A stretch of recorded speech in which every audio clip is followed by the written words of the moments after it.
ভাই একটা ভালো হেলমেট দেন তো। ভালো হেলমেট লাগবে? ठीक है।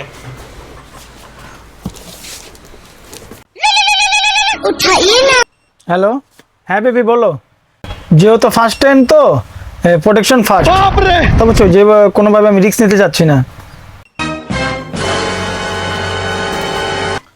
কি হলো ভাই, হেলমেট দিলেন না? আরে ভাই, আপনি যে হেলমেট খুঁজতে আসছেন ওটা এখানে বিক্রি হয় না। बात तो सही है। ফার্মেসিতে যান আপনি। থাম মিয়া, আপনি গাঁজা টাঞ্জা খান নাকি? আমার ওয়াইফের আমি স্কুটি চালানো শিখাবো, এই জন্য আমি হেলমেট নিতে আসছি ফার্স্ট টাইম, এই জন্য আমি সেফটি ফার্স্ট খুঁজতেছি।